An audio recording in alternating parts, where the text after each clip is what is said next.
The Beaches Area Historical Society began with a simple idea: compile a living history of the people and events that transformed the beaches from scrub pines, marsh, dune, and palm thicket to a robust, desirable community of homes and businesses, and a destination for beach lovers and travelers from around the world. In 1978, a small group of friends gathered in the living room of Gene and J.T. McCormick. Gene McCormick proposed the idea of starting a historical society to document for posterity the lives and experiences of the men and women who carved a life and a livelihood from this barrier island comprised of Atlantic, Neptune, Jacksonville, and Ponte Vedra beaches, along with Mayport and Palm Valley. The beaches share a unique identity and cultural heritage. This small idea became the Beaches Area Historical Society, and with it, a mission to plan a future for our past. Establishing Pablo Historical Park allowed the new society to acquire aging buildings and pieces that played an integral role in early beach life. They reached out to the community, and the community responded. Beaches volunteers contributed their time, their beloved memories, their family histories, and their precious memorabilia. The Society began acknowledging important but nearly forgotten buildings and events in beaches history by placing historical markers which chronicled those events for the benefit of many generations to come. One of which celebrated a major milestone in beaches history, the centennial of Jacksonville Beach. 1984 was a year full of activities and events designed to commemorate the occasion, which gave the Society an opportunity to reconnect with the descendants of the Skull family, the early settlers of the beaches area. Also in the 80s, the Society launched its inaugural fundraising gala. A big success, the gala became an annual event, raising funds for preservation, education, and other projects. It helped position the Society as a staple of the community. The galas proved to be a major fundraising event and a time of fellowship and fun. Organizations both locally and nationwide recognized the Society's preservation efforts. In 1998, they celebrated a 20-year anniversary by opening the Gene H. McCormick Archive Building on land donated by J.T. McCormick. Soon after, the Jacksonville Beach Visitors Center opened at the park. As the Society grew, they needed more space to house and display their expanding collection of historical pieces, photos, and documents, and to provide improved access for the general public. They needed a building, a museum. In 2002, the Society launched a community-wide campaign. Civic leaders, individuals, and organizations responded. In 2004, the Society unveiled the final design of the museum. They broke ground in February 2005 and hosted a grand opening on March 7, 2006. With new presentation and archive space, the museum could display more historically significant pieces in their permanent exhibit, like the Timucuan dugout canoe, which predates the Spanish explorations of Florida. And they built space for rotating exhibits, like the history and artistry of the highwaymen, a history of surfing at the beach, and the story of Palm Valley. What began as a month-long exhibit commemorating Fletcher High School's 70th anniversary became an annual event that draws hundreds to celebrate beach heritage and Fletcher pride. And the partnership between Fletcher and the Society remains. In 2012, the museum relocated one of its newer assets, a Carpenter Gothic chapel. Built in 1887, the chapel had former lives as St. Paul's by the Sea Episcopal Church and the Beach's Chapel. It now serves as a popular venue for weddings, community gatherings, museum programs, and it's the home of the very successful Chapel Concert Series.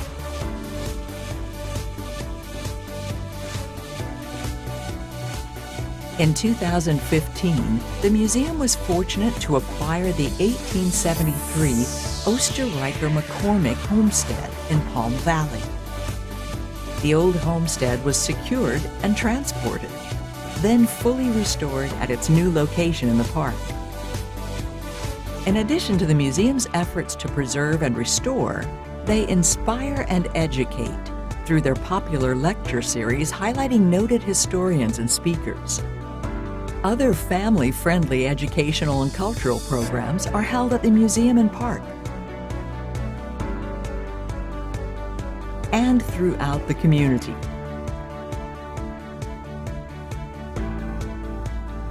The gala tradition continues with Beach's Legends, an event that recognizes those who are making tomorrow's history today.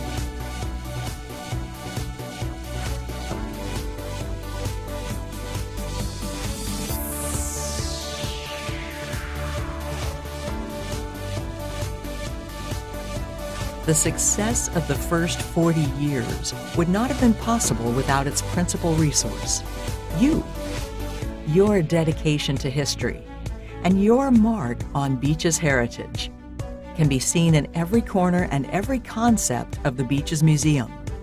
In a rapidly changing landscape, planning a future for our past becomes even more important. The Beach's Museum is privileged to preserve and share the distinct history and culture of our wonderful Beach's community.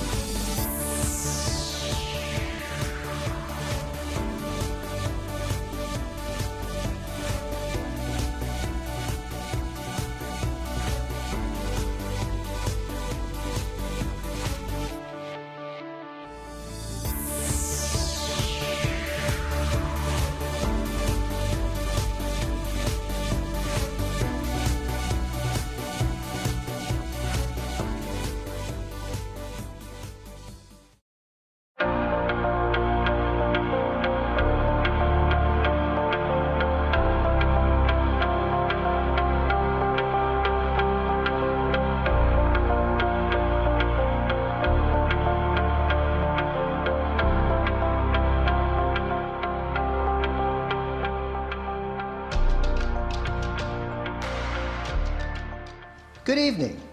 I'm Randy Hayes, Board President of the Beach's Museum. Welcome to our 2020 Beach Legends event. I'm standing in front of our historic 1887 chapel, which was built in what was then Pablo Beach and is now known as Jacksonville Beach. Today we utilize the chapel for concerts, lectures, weddings, and special events. Although this year's event looks a little different, we are thrilled to be in our 7th year of honoring our beach legends. This event is the museum's biggest annual fundraiser and helps support our mission to preserve and share the distinct history and culture of the beaches area. Thank you to our amazing Legends Committee, staff, sponsors, volunteers, and all others who made this event possible. Just as Gene McCormick made Beach's history as the founding force behind the Beaches Area Historical Society, many other legends have also been instrumental in making tomorrow's history today. Here's a look at our past honorees. Congratulations and our deepest gratitude to our past Beaches Legends.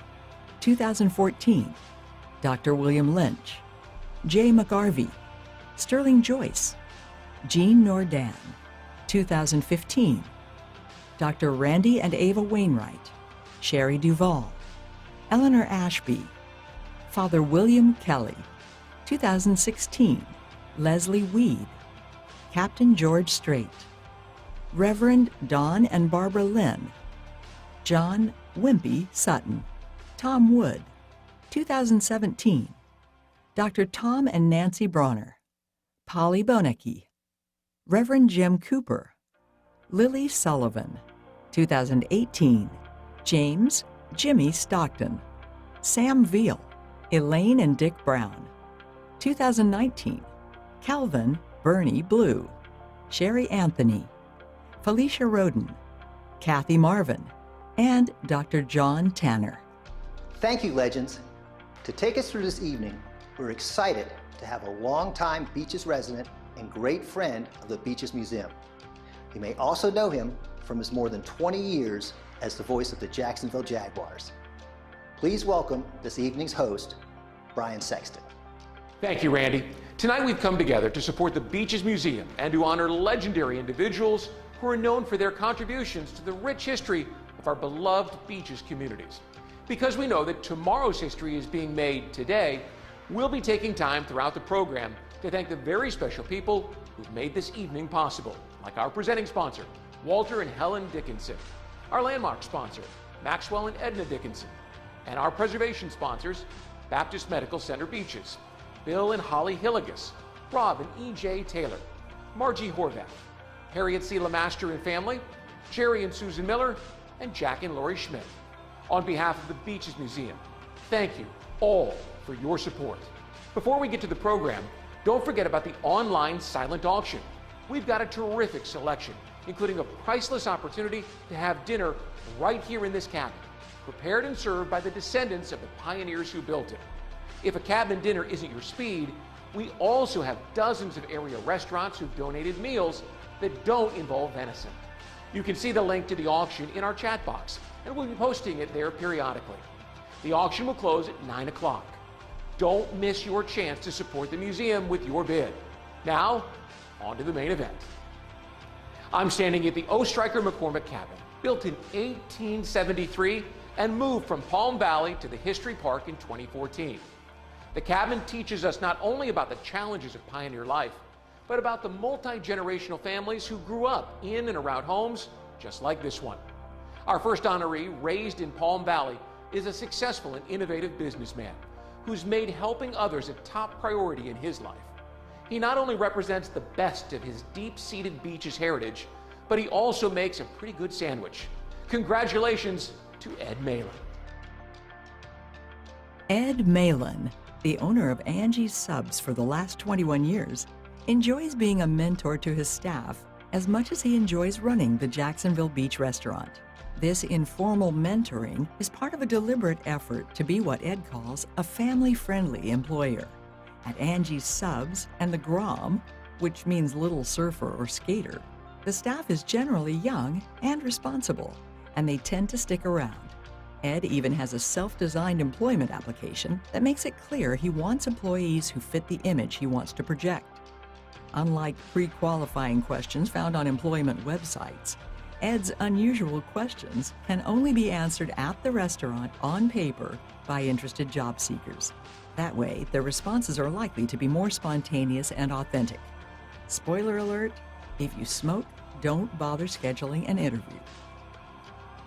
Ed likes to use Angie's Subs marquee as a platform for his point of view on any number of subjects. Admittedly outspoken, he sees himself as more advocate than activist and wants to educate others. The 50 people he employs can't help being exposed to his perspective, and Ed hopes this will enlighten them or at least make them curious. He's known to be quite vocal regarding beaches and Duval County politics and is a frequent writer of letters to the editor.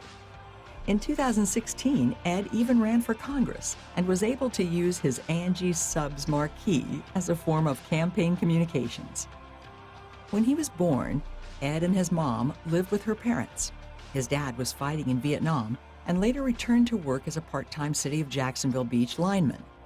Ed's parents bought a small trailer and a parcel in Palm Valley with money his dad had earned with his 2 years in the Army. His dad eventually built a house for his family on the land where the trailer had been. That house survived until Hurricane Matthew destroyed it in 2016. Today, Ed and his wife Kristen and their three-legged dog, Eileen, now live in a new house on the same lot. Longtime area residents will likely recall Ed's grandfather, also known as Ed, who ran a small grocery store across from the Ponte Vedra Club for 30 years. The store was attached to the U.S. Post Office in those days, and Grandpa also acted as postmaster. On occasion, he was even deputized by Deputy Sheriff Roy Landrum when he needed help in busting up a still or chasing poachers. His grandson recalls that everyone knew his grandfather Ed, who wore many hats for many years. Ed knows a lot of people and is a big supporter of local schools like the University of North Florida, Fletcher High School, and some elementary schools. He enjoys socializing with old friends and new, and is well known to numerous Beaches area parents and their kids. In 2007, Ed and a couple of friends were at the Ritz Bar, kicking around ideas about how to bring in more business there on Tuesday nights. Before the night was over, the three had hatched a plan to establish the Big Whiting Tournament, or the Big WT, to be held the first Tuesday of each month. A $10 fish fry would follow at the Ritz, and Ed would be the master of ceremonies. The Big WT remains a great success nearly 14 years later. Today, aside from restrictions due to the COVID-19 pandemic and a modest increase to $15, the tradition lives on. Participants sign up for the tournament at the Ritz Bar or Angie's Subs, and everyone enjoys a fish fry after the event. There is also a raffle, and proceeds go to a cause near and dear to Ed's heart, the Two Titmice Foundation. But let's not get ahead of ourselves. First, let me tell you about Ed's vodka. Remember, this man knows a lot of people, and he has a lot of ideas. One day, Ed was in California when he met a fifth-generation sweet potato farmer. The two got to talking, and Ed realized he could leverage an overage of sweet potatoes to make his own brand of vodka, to be sold only in North Florida. The idea sprang to life under Ed's direction, and the process of turning sweet potatoes into 7,000 bottles of vodka began. Meanwhile, Kristen had been diagnosed with breast cancer and was undergoing treatment. Ed had other family members who had cancer and was no stranger to the pain and disruption it caused. Not long after he met the farmer, Ed, looking out a window, saw something that at once inspired him and gave him a name for his vodka. As explained on his website, www.twotitmicevodka.com, Ed was watching two little tufted titmice, one with a broken beak, help each other to gather and eat seeds. As they did so, Ed thought of what Kristen was going through and the struggle he was having trying to help her battle cancer. As he watched the birds, he realized that even the smallest efforts could be lifesavers, and Two Titmice Vodka was born. Utilizing the network of physicians that helped make Kristen cancer-free, the foundation arm of the vodka company finds patients in need of financial help to take care of everyday bills. The foundation also donates to the Donna Foundation, since both groups support the same population in different ways. Ed has always felt that he and his family are blessed, and this successful businessman has made helping others a big part of his life's purpose. He wanted to help cancer patients differently, and because patients in treatment usually miss work and live on a reduced income, their household expenses can be hard to bear. The Two Titmice Foundation helps qualified patients by taking care of costs like utility bills, rent, travel to appointments, food, and childcare. Ed is directly involved in qualifying patients and pays the bills while these patients undergo treatment. 100% of all donations to the foundation from businesses and individuals go directly to patients. The foundation doesn't take any fees out for management, promotions, advertising, legal, staffing, payroll, bonuses, travel, etc. And for every bottle of Two Titmice vodka sold, $2 go to the foundation. And on the first Tuesday of each month at the Big Whiting Tournament, all proceeds go to the Two Titmice Foundation. Ed Malin is a leader and innovator who represents the best of his deep-seated beaches heritage. His purposeful integration of beach culture with his business interests, personal goals, and philanthropic efforts are what make him a beach legend. I received a phone call from Reed McCormick a few months ago, and he said, "Hey, Ed, I'd like to sit down with you for about 20 minutes at Angie's next week if you're available." Now, Reed McCormick has never called me before in my life. In fact, the only time I've ever spoken to Reed was about a year prior at a memorial service for another Beaches legend, Flan Sharp. Reed had Flan service down on the beach, and Reed, being a minister, spoke eloquently about his best friend and my good friend Flan. Anyway, Reed said he wants to talk to me, and at that point I'm pretty sure I'm being set up for an Amway pitch or some multi-level marketing scheme that Reed's gotten himself entwined in. But it's Reed McCormick, and you don't say no to a McCormick, not in this town. So I'm sure Reed, I say sure Reed, whenever it's good for you, I'll meet you at Angie's. And we meet a couple days later, and he tells me that I've been nominated to be a Beaches legend. I immediately think that he thought he was coming to meet my grandfather, who is also an Ed Malin, or possibly my dad, Ronnie Malin, both of whom are much more legendary than I, and both of whom have a long history in Beaches lore, but alas, both of whom are deceased. So I tell this to Reed, and he assures me that he's talking to the right person. Well, I'm pretty much speechless at that point. I'm a born and raised beach boy, Palm Valley to be exact, and to be nominated, to be thought of as a legend, well, I just think they must have changed the definition of legend. To be in the same group as one of last year's nominees, Coach Blue.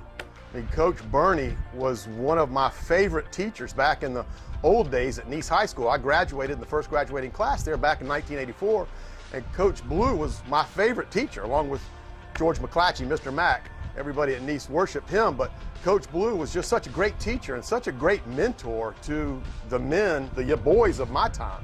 To be in a group with him is just such an honor. And Sherry Anthony, another Nice legend and a Beaches legend. To be in a group with her, I mean, she was such a, and still is, such a great coach and mentor to the students. And I'm a restaurateur. To be on a list of people with someone the likes of Kathy Marvin, I mean, she is the queen of Beaches restaurateurs. I mean, she is just, I worship Kathy Marvin. And George Strait, I mean, I'm in a group with George Strait, Captain George Strait. I mean, my dad worshiped George Strait. It's just, maybe now I can get some secret fishing spots.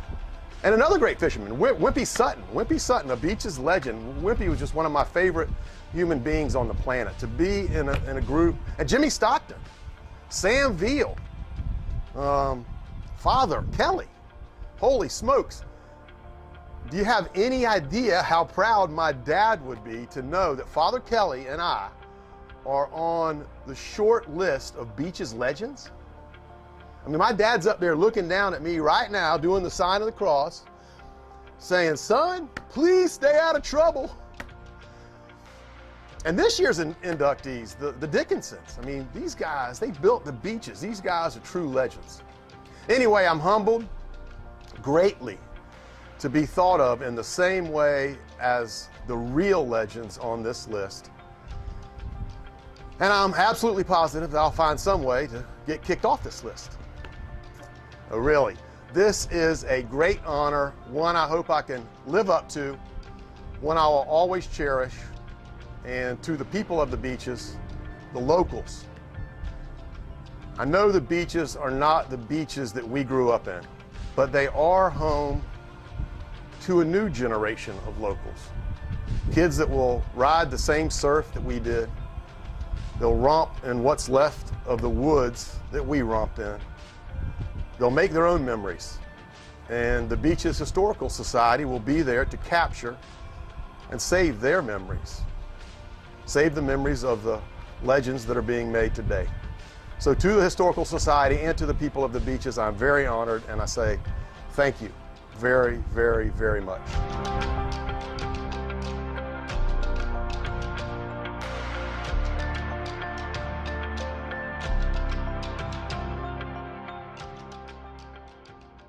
What a great story.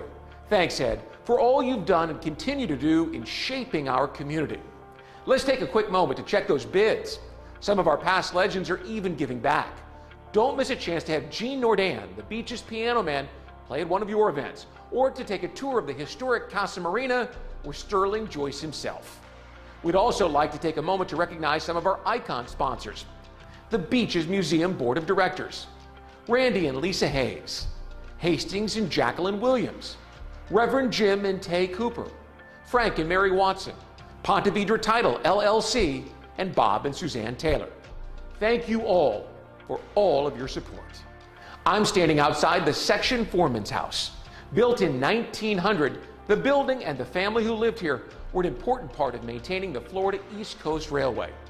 This building was also the first historic structure donated to the Beaches Area Historical Society and anchored what we now know as the Pablo Historical Park. Our next honoree this evening is no stranger to historic preservation. In fact, an organization of which she is a part, the Questers, helped to fund restoration of this very building.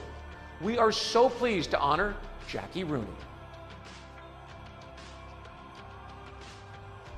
Jackie Rooney is well known to Beach's residents in a purposefully behind-the-scenes sort of way. Most know her by sight, if not by name. Jackie has been writing about and photographing Beach's area events for the Rooney Bin column for 18 years. And as she says, I've been to everything 18 times. Jackie and her husband Chris came to the community in 1996 with their son Andy, now a photographer in California, and daughter Tracy, who lives in Ponte Vedra Beach and works at Vickers Landing. Jackie's formative years were spent on a small farm in the Maryland countryside with her parents and younger brother. Back then, Jackie's dad worked for the B&O Railroad, and her mom was employed by Bell Atlantic Telephone. Jackie attended Bethany College in West Virginia, earning a BA in English Literature before earning a master's in library science at the University of Chicago. An aspiring librarian, Jackie found the big city daunting at first, but learned to enjoy it. When she met her husband there on a blind date, she says it was love at first sight. Chris from Erie, Pennsylvania, was enrolled in a University of Chicago MBA program and lived in the dorm across from Jackie's dorm. Jackie Weber and James Christopher Rooney were married the day they graduated, and, she quips, I got my MRS the same day as my MLS. The couple moved to Corning, New York, where Chris had a job offer from Corning Glassworks. They then moved to Connecticut before returning to Chicago for 12 years, where their kids were born. Although Jackie had launched a promising career as a medical librarian, she opted not to work while the children were toddlers. Intelligent, educated, and curious, she considered writing and took a course entitled How to Sell Your Writing, which proved to be an inspiration. Jackie discovered that putting pen to paper fulfilled her in a way she had not experienced before.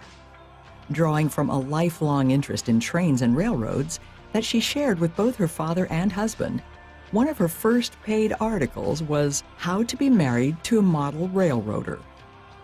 According to her husband, Jackie's humorous but irreverent commentary nearly got him thrown out of the Model Railroad Club. When Chris was appointed to the Federal Railroad Administration under President Ronald Reagan, the family headed for Washington, D.C., where Jackie wrote short articles about her Northern Virginia community and published articles in newspapers and magazines. She became a regular contributor to the Great Falls Gazette and sold some humor pieces as she continued to hone her wittier writing skills. Jackie, a determined and dedicated mother, took on the formidable Fairfax County School Board to advocate for her daughter at a time when special needs were not well understood. Jackie wanted Tracy, who had a learning disability, to attend the lab school in Washington, D.C. She convinced the board to send her daughter there as part of a special program. As president of the school's Parents Association, Jackie also helped orchestrate a star-studded gala where famous people with learning disabilities showed up in force to support the school. Jackie interviewed and wrote about several celebrities and known personalities. Jackie's experiences in the greater D.C. area turned out to be the perfect precursor to the role she later carved out for herself here at the beaches. After D.C., Chris worked as an international railroad consultant and became part owner of a railroad in Pittsburgh and Ohio. The family was based in Pittsburgh, where Jackie once again engaged in advocacy and managed to convince the school district to let Tracy attend their standard mainstream course curriculum. After Andy enrolled at Savannah College of Art and Design, he interned at the Cummer Museum of Art and Gardens in Jacksonville. "You've got to move here," he told his parents. "They have lots of great golf and beaches." And so they did. Ever resilient, Jackie wasted no time getting involved with the local community and social scene here at the beaches. She covered local news at Shorelines and was a staff reporter at the Ponte Vedra Recorder. She was fascinated with the history of Florida's first coast and volunteered early on with the Beaches Museum. Jackie worked with board president Peggy Cornelius to produce the very first Beach Legends Gala. Jackie is also a member of Questers, a group dedicated to preserving the past for the future through preservation, restoration, and education. When asked by Shorelines to return and write a social column, Jackie agreed to do so only if she could write her self-named column, The Rooney Bin, with a humorous spin. Lana Champion, then general manager at Shorelines, recalls that the column was an instant success, and Jackie became quickly known as the events and happenings source within the beaches community. Jackie may have attended 18 events 18 times, but her perspective is always fresh. She works hard to depict and photograph each one as the unique reflection of the community it is in place and time. She has created a much appreciated niche covering charitable and other events in and around the beaches through her delightfully entertaining lens. What Jackie loves most about what she does is her ability to bring people together from Mayport to Ponte Vedra and everywhere in between. Jackie has become our very own beaches storyteller, weaving together the people, events, and spirit of our community into one fantastic tapestry. Her passion for connecting residents and organizations and her dedication to the beaches communities makes her a beach legend. Good evening, everyone. I'm Jackie Rooney. I always wanted to do stand-up comedy until I realized I'd have to stand up in front of an audience. I'm not from the beaches, but I'm honored to be a beach legend. One definition of a legend is one popularly regarded as historical. I guess that means I'm old. A better definition would be hysterical. Speaking of hysterical, life in the Rooney Bin began when I met the love of my life, Chris Rooney. I was attracted to his good looks, high intelligence, and terrific sense of humor. No mention of the bin would be complete without a big thank you to my spouse of 53 years, at-home editor and primary source of many a chuckle. As master of the bin, he's become infamous as the Bin Meister. Thanks also to my number one son, Andy, yes, Andy Rooney. We moved to the beaches area 24 years ago. Andy discovered Florida's first coast while attending Savannah College of Art and Design. He had to do an internship, and the Cummer Museum of Art and Gardens took him on for 3 months. While here, he explored the area and decided we should move here so he could come and play a lot of free golf. We thought he wanted to be close to his family, so we moved to Ponte Vedra. Then he moved to California. Go figure. On the other hand, number one daughter Tracy moved close enough for free evening meals. And she has been in training at Vickers Landing to take care of senior citizens like us for the past 19 years. She deserves a round of applause for wearing her mask and not missing a day working full-time during this pandemic.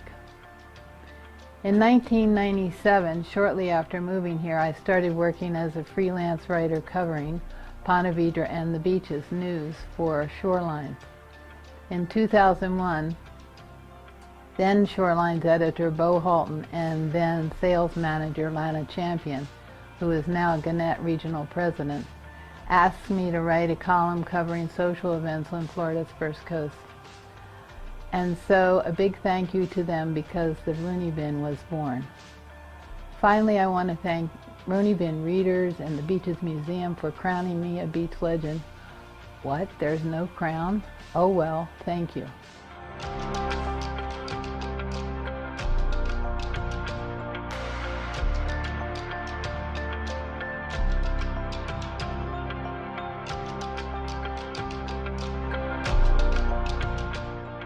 What a great story. Jackie's been capturing the people and the events that make our beaches special for so long. We're delighted to recognize her finally. Let's take a quick moment to check those bids. We have a great selection of realtor baskets. From cocktail fixings, wine and cheese, and champagne and candles, it seems to be a theme here. Our local realtors have put together a great selection for you to bid on. Don't forget the auction. It closes at 9 o'clock this evening.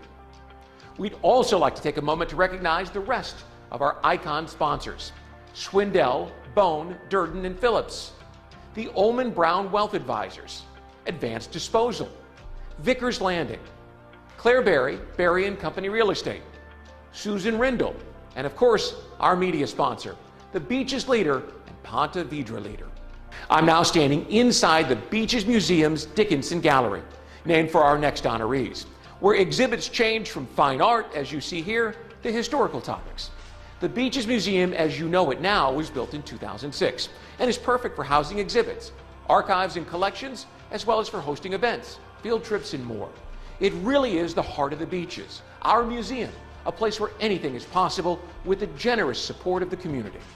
Our next honorees have been a thread in the fabric of our community for generations. In addition to their civic and community involvement, their family has not just witnessed, but has been a part of Beaches history for decades. They've also been tremendous supporters of the efforts of the museum in preservation, accessibility, and providing programs to the community. We're honored to present the family of Pete and Helen Dickinson.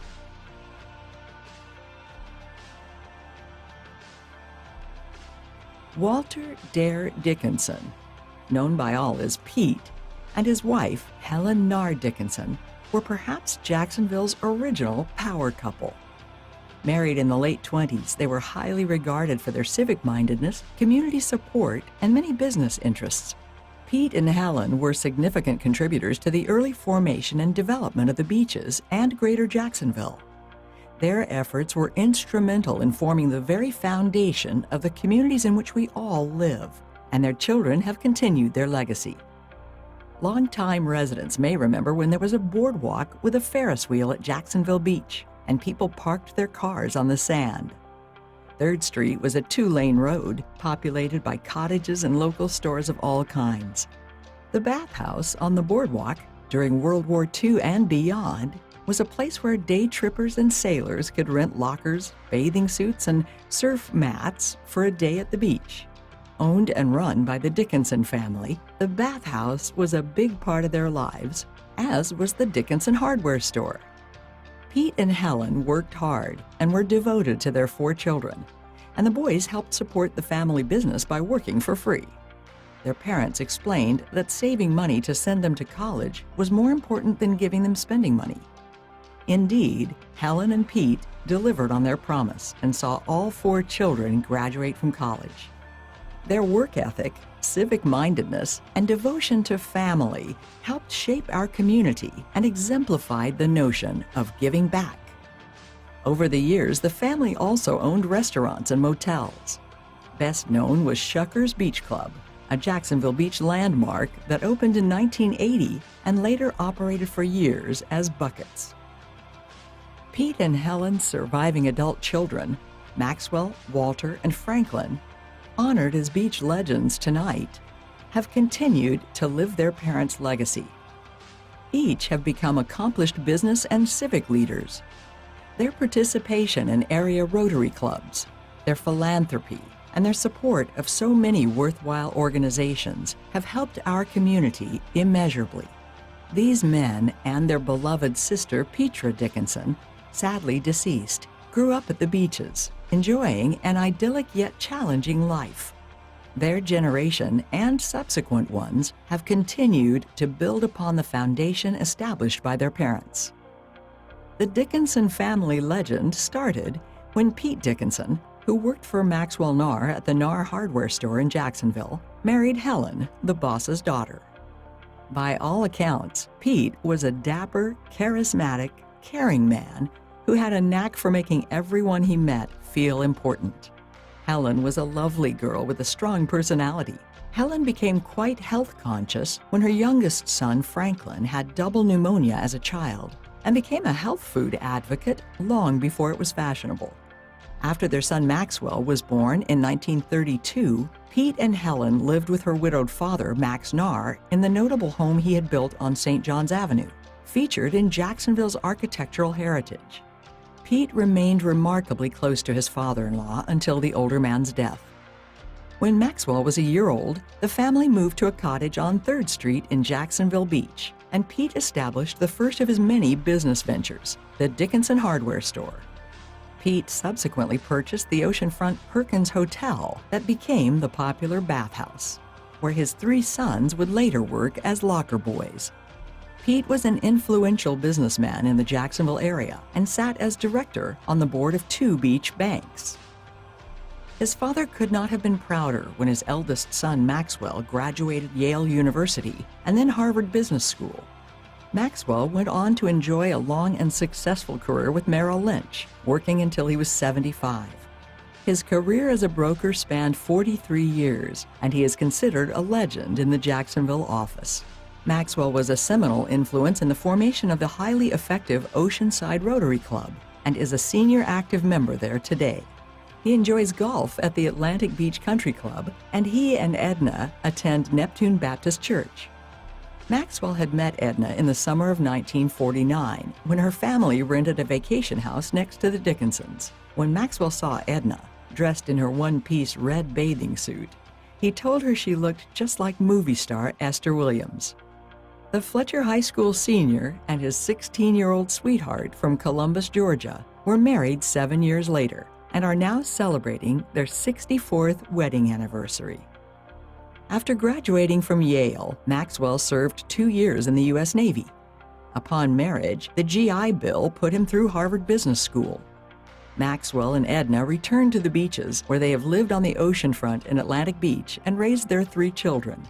Subsequently, all 3 brothers were naval officers. Not everyone knows that Walter Dare Dickinson Jr., Pete and Helen's second son, was called Doty until adulthood, because little brother Franklin could not pronounce his given name. Walter recalls that when he was young, older brother Maxwell would take him and Franklin to the movies to enjoy a double feature and popcorn. Walter also remembers watching the building of his family's South Oceanfront home. As a teenager and young man, Doty had been a highly competitive athlete, winning countless awards in swimming and other sports at Fletcher High School and Emory University, where he earned an economics degree. By the time he entered the business world, Walter had decided it was time to resurrect his given name. Walter was a salesman for both Honeywell and IBM before achieving great success as an independent commercial realtor. He presided over the 24th floor of the Independent Life Building on the St. Johns River for years, where he shared a fantastic view with his agents and support staff. He was on the very first Jacksonville City Council in 1968, after the consolidation of Jacksonville, and represented the interests of the beaches. Walter was also an active and well-regarded member of the Ponte Vedra Rotary Club for many years. Today, Walter and his wife Helen live in his parents' home on the Intracoastal Waterway. Franklin Dickinson was the youngest of the 3 boys. Born with an entrepreneurial streak and highly sociable, Franklin started the Jacksonville Beach landmark Shuckers Beach Club, where his 3 children and many of their cousins worked over the years. As a young man, Franklin had been an excellent swimmer and a lifeguard at Jacksonville Beach. He and Walter had competed in the 1970s and 1980s in the lifeguard's annual 3-mile swim and loved the beach. Franklin, too, was a graduate of Emory University, where he was a member of the Kappa Alpha Order. He has been a proud participant in the university's honorary society, which celebrates all Emory alumni who graduated 50 or more years ago. Franklin, like his grandfather, fell in love with cars at a young age and always has at least a half-dozen antique vehicles on his property. Franklin made his living as a property manager and managed most of the Dickinson family's properties for many years. He focused on making the best and highest use of all the family real estate and ran some of the business operations himself. In many cases, Franklin's two brothers owned the properties he managed, and Franklin recalls when the three would meet regularly to discuss their enterprises. Also a commercial real estate broker and commercial property appraiser for several years, Franklin was honored to be a property appraiser magistrate for Duval County before retiring. Franklin was involved with the Jacksonville Beach Chamber of Commerce, where he was instrumental in their merger into the Greater Jacksonville Chamber. He was also an early member of the Oceanside Rotary Club. Residents have gotten used to seeing Franklin driving around in various antique cars over the years. Most recently, his 1985 red Chevy Silverado. He and his wife Marlene live in Jacksonville. Maxwell, Walter, and Franklin Dickinson, now in the 8th decade of their lives, are a large part of our history and our future. They will tell you they were blessed to have the love and support of the remarkable parents who did so much to shape their lives. These men, who started their lives together as brothers and were later friends and business partners, remain devoted to each other to this day.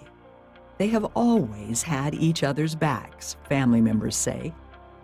Their shared history has helped to shape the place we call home, and we are grateful.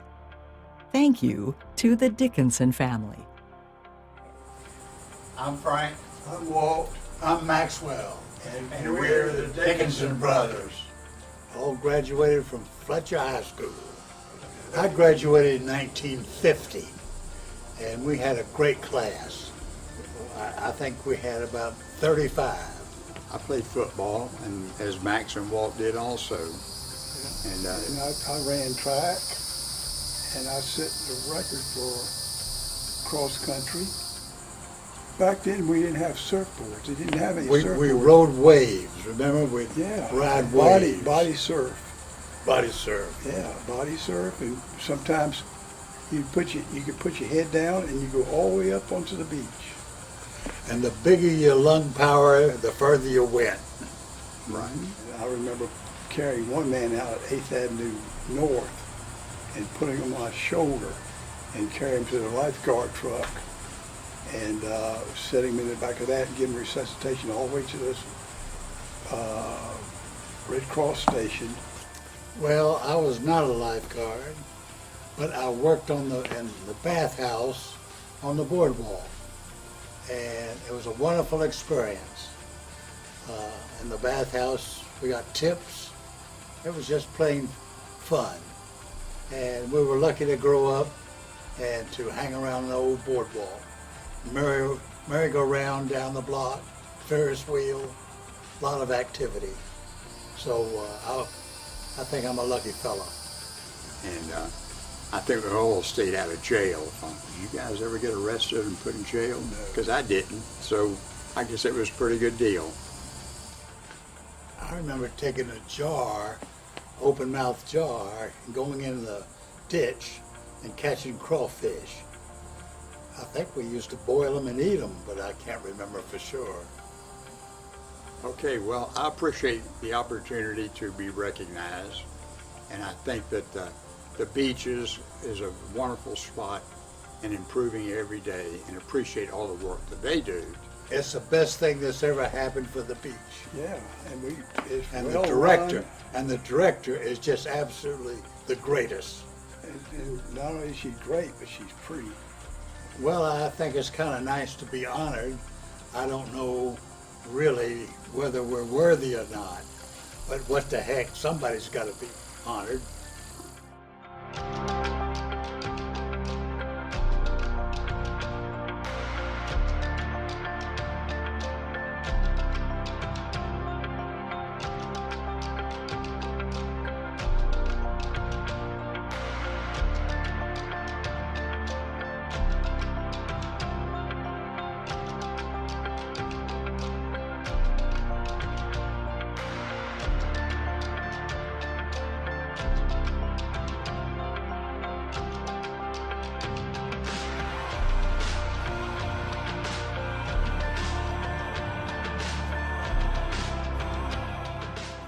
You just don't find that much Beaches history in one family very often.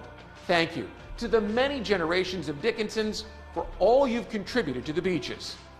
Folks, this is an amazing group of beach legends. Thank you to all of our legends for your contributions to our Beaches community, and to all of you for your support of the Beaches Museum. This event would not have been possible without all of you, our sponsors, and our incredible event committee. We appreciate you joining us this evening. Although we couldn't be physically together, we are all joined together in a shared love for our wonderful community and its legends. We invite you to continue to bid on auction items until 9 o'clock this evening and help us support the museum and everything it does to preserve and share our distinct culture and history. Thanks so much, and have a great evening.